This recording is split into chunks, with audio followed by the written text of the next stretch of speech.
All right, welcome to the channel. So this video is a rumor, but one that I give a lot of credence to because of the people that told me. So, hey man, it's a rumor, but these guys are about 100% on this stuff.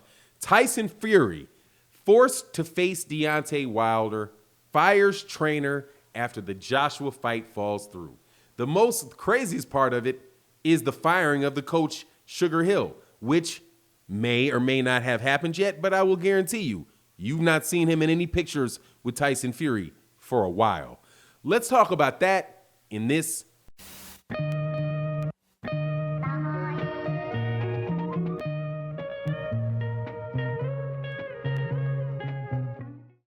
All right, welcome back to the channel. In this video, we're going to talk about Tyson Fury and the rumor that he has fired his coach, Sugar Hill, and dude, he's going to be forced to fight Anthony. He's going to be forced to fight Deontay Wilder, man, because this deadline that he set has passed.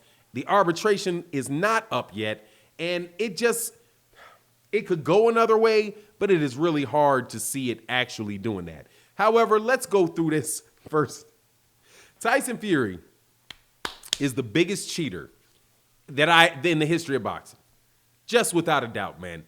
The guy that, well, there's other people that might be considered bigger cheaters than him because, you know, time has passed and people admit that they were cheating, right? Fritzy Zivik is the guy that always comes to my mind because you see the guy has just had every dirty trick in the book, used it, had no problem with it. In fact, I do believe the guy said, or somebody similar to him said, if you're not cheating, you're not trying. There really are people that have that mentality. They had that mentality in boxing for the entire time, and Tyson Fury is one of them. A guy that says if you ain't cheating, you ain't trying. So trust me, he tried very hard to beat Deontay Wilder in that last fight. Not as much in the first fight, but he definitely gave it a good go. The man cheated with his gloves in the first, cheated with his gloves, taking the padding or having custom-made gloves where you can see the man's knuckles showing in the second fight. So what does he do when he gets called out on it? He runs. Just like any good jerk, he runs. He says, oh, Deontay Wilder accused me of cheating. I can't fight him now. Hold on. He accused you of cheating so you can't fight him now? He exercised his rematch clause. You agreed to it in the contract. No. And then he says he's going to fight last year on December 5th. Well, he didn't. Like any reasonable person would have known. Dude, you got a rematch clause. You can say you want to fight all you want, man. You just can't pull off and do that. So he winds up for the last, 5 months, 6 months, being in arbitration and mediation with Deontay Wilder, which should be coming to an end, I don't know, whenever the judge says so. There ain't no definitive timeline on it. So any of this talk with him fighting Anthony Joshua has just been absolute nonsense, really. I mean, nonsense on a different level, on a whole bunch of levels. One, Bob Arum and Frank Warren said that who's going to pay for it. The whole thing sounds like it ain't nothing but a marketing project for Eddie Hearn and Anthony Joshua, because nobody cares who Anthony Joshua's fighting next, but yet Anthony Joshua's name is in the papers all the time talking about Tyson Fury. So long and short of that is Tyson Fury more than likely is going to wind up fighting Deontay Wilder. Now, why would he fire his coach? Now, first, why do I believe he would fire his coach? I think that's the most important thing because he's not fired his coach officially yet. We have not seen it. However, he's fired 2 coaches in his last 6 fights, I do believe. He was with, what's the guy's name? Peter Fury. He came out of his 2-year ban for steroids, got with Jay Davidson. Fought with Jay Davidson for what? 1, 2, 3, 4, 5 fights. And he fired him and went to Sugar Hill.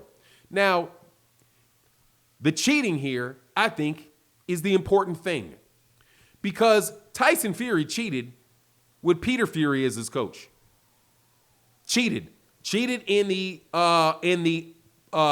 fight with Christian Hamer. Had a glove detached, had a thumb detached from his glove, tested positive for performance-enhancing drugs. That's that coach, Peter Fury. The next coach, Jay Davidson. He gets caught cheating with Deontay Wilder in the first fight, with his gloves hanging half off and hitting him with the palm of his hand. Not the palm of his hand, hitting him with his knuckles, which he moved down his glove. So when it's flopping, he's hitting you with a bare fist. That's what he did under Jay Davidson. However, was it Ben Davidson, not Jay Davidson, Ben Davidson. And then what happens? He wasn't successful, and he fires Ben Davidson. He comes back. Oh, excuse me. He has 2 more fights with Ben Davidson. Gets his eye gashed up. He should have lost that fight with Ben Davidson. Should have lost that fight. Absolutely. Was bleeding from like the second round profusely with a gash this big over his head, man, on his head. The fight should have been stopped. But hey, man, it's Tyson Fury. Nevertheless, not the best results. So you amp it up, and he goes to Detroit with Sugar Hill, where all of this stuff is taught. All of this stuff is taught, okay? All of it.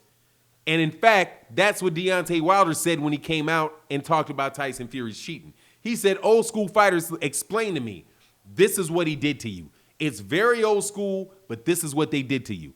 And Joey Spencer said that the glove technique in the first fight, that is something he learned in Detroit, fighting in Detroit, and knew that was stuff that people do. It's stuff that comes out of, according to them, or at very least, is used on a regular basis in the Crunk Gym, which is where Sugar Hill's from. Also, Sugar Hill's interview with Drew Titan was an absolute positive indictment of Tyson Fury on a whole bunch of levels. He basically washed his hand of the whole thing. Tyson Fury himself to this day has not denied cheating. So what does this mean to me? If true, what it means to me is Tyson Fury may have to fight Deontay Wilder, which is honestly, it's 95% on that, man. Like, what is the percentage chance? I'm saying 95. 95% he has to fight Deontay Wilder, especially if he's now pulling out of the Anthony Joshua fight. If he pulls out of the Anthony Joshua fight, who is he going to fight? What fight would they sanction? Who is he going to go fight? Dillian White? If he ducks Deontay Wilder to fight Dillian White, get out of here. Who's he going to fight? Derek Chisora? Nobody. If he doesn't fight Anthony Joshua, there's literally nobody for him to fight in the heavyweight division. So why would anybody argue that he shouldn't take the rematch with Deontay Wilder? It would be absolutely ridiculous. I think he knows that he's going to have this fight because that's reasonable. And what he's doing is he's going to find another coach to try to find a new way to cheat. How can we do this in a way that we haven't already done it before? I can't use my gloves that are hanging off. I can't use the skin gloves. I probably can't even use my neck wrenches. What can I do to switch this up, to throw him off where he won't expect what's coming? And Sugar Hill probably wanted out of there too. Like, dude, we can't do this twice, dog. I got caught the first time. But anyway, that's my take on the scenario. You let me know what you think. And with that, I'm out. Peace.